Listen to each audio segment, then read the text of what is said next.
Hello दोस्तों, मैं सुरेंद्र सिंह स्वागत करता हूँ आपका इस वीडियो में। आज हम पढ़ेंगे कक्षा 10 की पहली प्रश्नावली का चैप्टर 1.1, जिसका 30 से क्वेश्चन के बारे में पढ़ेंगे। हमने 2 क्वेश्चन मैंने पिछली वीडियो तक बता दिए, तो अब देखते हैं 30 क्वेश्चन। तो 30वां क्वेश्चन क्या है? किसी परेड में 616 सदस्यों वाली एक सेना की टुकड़ी को 32 सदस्यों वाले एक आर्मी बैंड के पीछे मार्च करना है। दोनों समूहों को समान संख्या वाले स्तंभों में मार्च करना है। उन स्तंभों की अधिकतम संख्या क्या है जिनमें वे मार्च कर सकते हैं? तो देखिए, इस क्वेश्चन में एक बात दी हुई है कि उन स्तंभों की अधिकतम संख्या, जहां भी क्वेश्चन के अंदर लिखा हुआ हो कि अधिकतम तक का मतलब होता है एच, यानी HCF। एच का मतलब होता है हाईएस्ट कॉमन फैक्टर। हाईएस्ट का मतलब होता है सबसे अधिक, यानी बड़ी संख्या। बड़ी संख्या के लिए हम क्या करते हैं? संख्याओं का HCF निकालते हैं। इस बात का ध्यान है। तो यहाँ पर हमें क्या करना पड़ेगा? 32 और 616 दोनों संख्याओं का HCF निकालना है। अब HCF निकालने की विधियां मैंने आपको बता रखी है। पहली विधि हमारी हमने जो पहले पढ़ी है वो है यूक्लिड विभाजन करने से, और दूसरी विधि होती है जो संख्याओं के गुणनखंड करके। तो दोनों में से हम कोई सी विधि लगा सकते हैं। इसमें विधि का नाम नहीं दिया हुआ, यूक्लिड का नाम नहीं है, इसलिए हम गुणनखंड विधि से भी कर सकते हैं। और चाहो तो यूक्लिड विभाजन करने से कर लेना। तो इसको हम गुणनखंड विधि से करते हैं। तो क्या करेंगे? 616 और 32 का HCF निकालना है। तो सबसे पहले क्या करेंगे? हम 616 के गुणनखंड करेंगे। और गुणनखंड किस प्रकार होंगे? सबसे पहले 2 का भाग देंगे, इसमें जाएगा 308, 308 पर। फिर से 2 का भाग जा रहा है 154, फिर से 2 का भाग जा रहा है, ये चला जाएगा 77। अब इसमें 2 के बाद 3, 4, 5, 6 तक नहीं जाएगा, 7 का भाग जाएगा 11, और फिर 11 का भाग 1। इसी प्रकार दूसरी संख्या हमारे पास 32। तो 32 के गुणनखंड कर लेते हैं 16, फिर 2 का दिया 8, फिर 2 का दिया 4, फिर 2 का दिया 2, फिर 2 का दिया 1।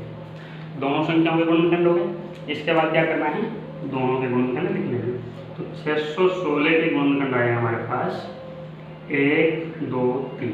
2 3 बार आए, तो इसको लिख सकते हैं हम 2 की घात 3 इंटू, उसके बाद 7 एक बार है, 7 की पावर 1 लिख सकते हैं। 11 भी एक बार है, तो 11 की पावर 1। दूसरी संख्या हमारे पास 32। 32 का गुणनखंड क्या है? 1, 2, 3, 4, 5। 2 आया है 5 बार, उसके अलावा और कोई संख्या नहीं है। उसके बाद हमें इन संख्याओं का HCF निकालना है। अब HCF का मतलब सबसे पहले हम दोनों में देखेंगे कॉमन क्या है। तो कॉमन इनमें 2 आ रहा है, 2 कॉमन, 2 ले लीजिए। HCF में वही संख्या लेनी है जो कॉमन है दोनों गुणनखंडों में, जो दोनों में समान आ रही है। ऊपर भी होनी चाहिए, नीचे भी होनी चाहिए। और संख्या नहीं, 7 नीचे वाली संख्या के गुणनखंड में नहीं, 11 में, तो इनको छोड़ देंगे। और उसके बाद घात की बात करते हैं। तो घात इसमें छोटी वाली लेनी है। HCF के अंदर छोटी घात लेती है, LCM हो तो उसमें बड़ी घात ली जाती है। अभी हम HCF की बात कर रहे हैं। LCM हम अगली प्रश्नावली में पढ़ेंगे 1.2 में। तो 2 की घात 3, और 2 की घात 3 का मान कितना होता है? 8, यानी 2 का गुणा 3 बार करेंगे। इस प्रकार भी कर सकते हैं 2 गुणा 2 गुणा 2, तो 2 दूनी 4 और 4 दूनी 8। तो ये तो हो गया हमारा 30वां क्वेश्चन। अब देखते हैं 4था क्वेश्चन।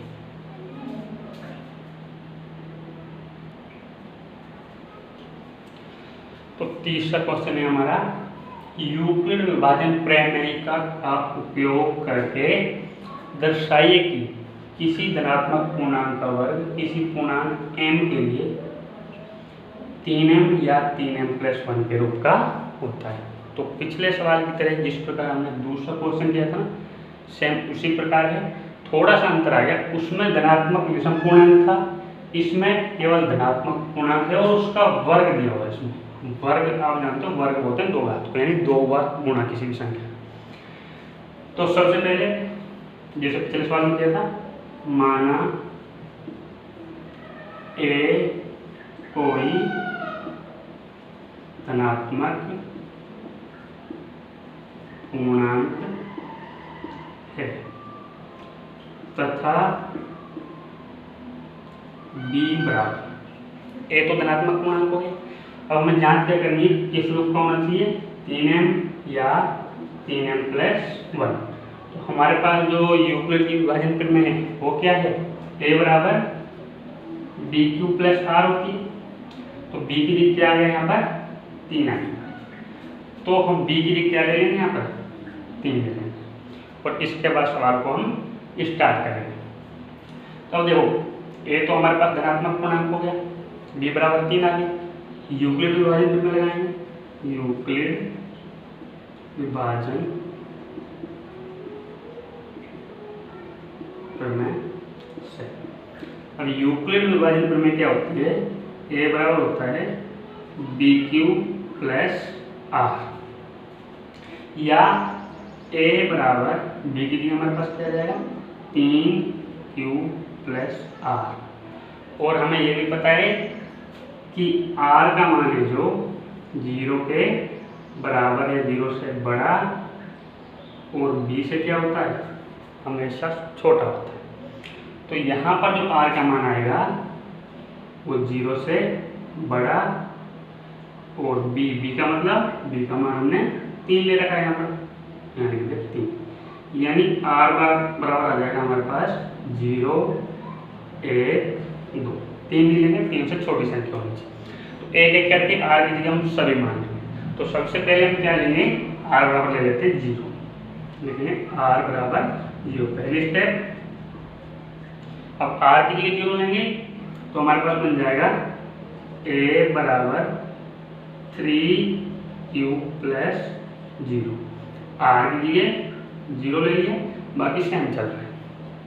अब सवाल क्या है हमारे पास कि किसी धनात्मक पूर्णांक, तो कोई धनात्मक पूर्णांक हमने क्या माना है, a माना है, का वर्ग यानी a का वर्ग। अब a का वर्ग क्या होगा, हमें क्या करना पड़ेगा, दोनों पक्षों का ही वर्ग करना पड़ेगा। ऐसा नहीं कि a के ऊपर हम 2 घात लगा दें, इधर छोड़ दें, सवाल गलत हो जाता है। समीकरण में कुछ भी यदि हम करते हैं तो समीकरण के दोनों तरफ करते हैं, चाहे किसी भी संख्या का वर्ग हो, चाहे घटाव हो, जोड़ो, गुणा हो, भाग, कुछ भी कर सकते हैं, लेकिन दोनों तरफ ही होता है। तो हम क्या करते हैं, यहाँ पर a बराबर तो आ गया 3q प्लस में क्या हो गया 0, यानी 0 जोड़ेंगे तो ये 3q आ जाएगा। इसके बाद इसके ऊपर 2 घात लगाई तो यहाँ पर भी 2 घात लगा देंगे, तो a² बराबर क्या आ गया, 9q² बन जाएगा। या अब a² बराबर हमें क्या लाना है कि किसी भी धनात्मक पूर्णांक का वर्ग जो 3m के रूप का होना चाहिए। तो 3m बनाने के लिए क्या करेंगे, हम यहाँ पर इस संख्या के गुणन कर लेते हैं। तो इसको लिख लेंगे हम 3 × 3q²। अब देखो a² बराबर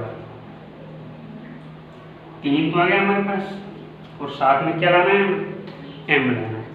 तो हम अपनी तरफ से मान लेंगे कि m बराबर हमने क्या मान लिया, ये जो 3q² है इसको मान लेते हैं, या फिर इसको कैसे भी लिख सकते हो, 3q² बराबर ले लिया हमने m। तो 3q² के लिए क्या लिख देंगे, m लिख देंगे। तो a² यानी किसी भी धनात्मक संख्या का वर्ग है जो 3m के रूप का हो गया। मान लेते हैं कि जो 3q² है इसका मान m के बराबर, तो 3q² की जगह m आ जाएगा। अब सेकंड स्टेप लेते हैं। सेकंड स्टेप में क्या करना है, r बराबर लेंगे हम, पहले 0 लिया, अब ले लेते हैं सेकंड वाला मान a। फिर से a बराबर 3q+1। अब धनात्मक संख्या का वर्ग चाहिए, तो इधर भी वर्ग कर देंगे और इधर भी वर्ग। तो इधर तो बन गया a², इधर आ चुका है 3q+1 का होल स्क्वायर। होल स्क्वायर का सूत्र आपने छोटी कक्षा में, 8वीं कक्षा में देखा होगा, a+b का होल स्क्वायर बराबर होता है a² + 2ab + बी स्क्वायर, ये सर्वसमीकरण याद होनी चाहिए, इसके अलावा और भी हैं। तो ए स्क्वायर बराबर क्या होगा, तो देखो ए स्क्वायर बराबर ए प्लस बी का होल स्क्वायर। यहाँ पर ए की जगह हमारे पास 3q चल रहा है और बी की जगह क्या चल रहा है, 1 चल रहा है। तो इसी हिसाब से सर्वसमीकरण के हिसाब से करते जाएंगे। सबसे पहले ए का स्क्वायर, तो ए की जगह हमारे पास 3q चल रहा है, यहाँ पर हो जाएगा 3q square plus 2ab, 2a की जगह 3q, b की जगह 1, फिर प्लस b का स्क्वायर, यानी b की जगह 1 चल रहा है, 1 का स्क्वायर। तो ये बन जाएगा a square is equal to 9q square plus 6q plus 1।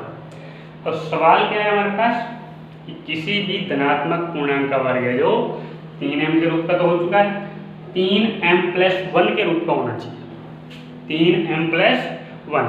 अब 3m प्लस 1 कैसे बनाए, देखो प्लस 1 तो लास्ट में आ चुका है, अभी क्या बचा हुआ है, 3m बचा हुआ है। तो यहाँ से क्या करते हैं हम 3 को इन दोनों संख्याओं में से कॉमन लेते हैं, क्योंकि दोनों में 3 समान है, कॉमन लेते हैं। तो ये बन जाएगा a square is equal to 3 कॉमन लिया, अंदर बचेगा 3q स्क्वायर प्लस 2q और प्लस में 1। अब फिर से मान लेते हैं, माना 3q स्क्वायर प्लस 2q बराबर m ले लिया, तो ये बन जाएगा a square is equal to 3q square plus 2q की जगह m प्लस 1। तो यहाँ पर संख्या ये जो किसी भी धनात्मक संख्या का वर्ग है जो 3m प्लस 1 के रूप का हो गया।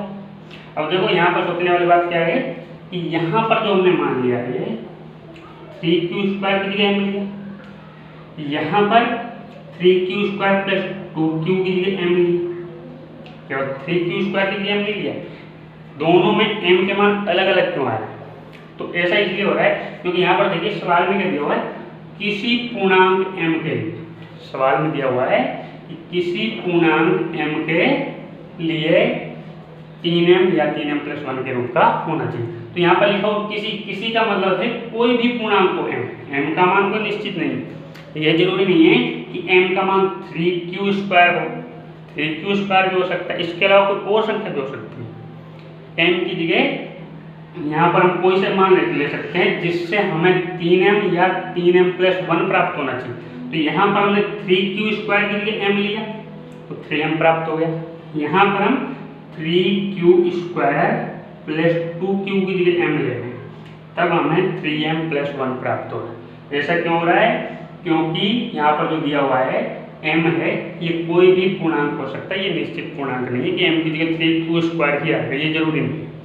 m की जगह कोई भी संख्या आ सकती है, हमें तो 3m या 3m प्लस 1 के रूप का ही बनाना है। इसके बाद दो संख्या तो ले ली हमने, अब बात करते हैं तीसरी संख्या। पहले r बराबर 0 लिए, फिर 1 ले लिया, अब बचा हुआ है 2। तो तीसरी स्टेप में क्या करते हैं हम, r बराबर क्या ले लेते हैं 2, फिर से तो a बराबर 3q प्लस 2, सवाल में किसी भी संख्या का वर्ग पूछा है तो फिर से वर्ग लगा देंगे, तो ये आ जाएगा ए स्क्वायर बराबर फिर से a प्लस बी का होल स्क्वायर, तो ए स्क्वायर यानी 3q स्क्वायर प्लस 2ab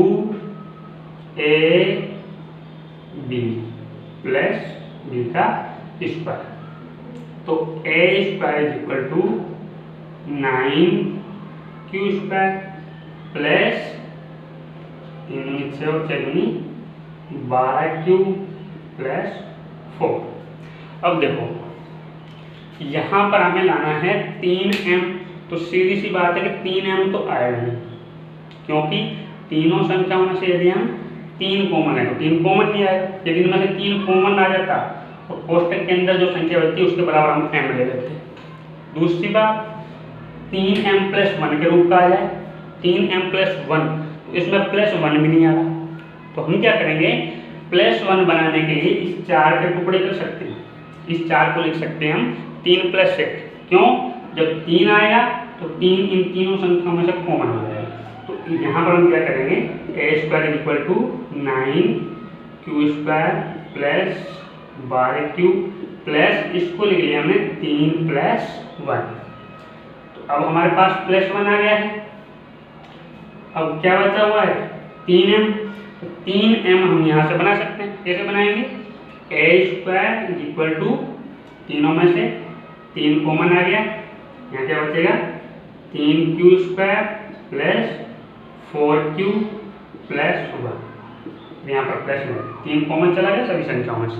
अब देखो यहाँ पर हम मान सकते हैं ये जो 3q square plus 4q plus 1 बराबर क्या मान लेंगे m।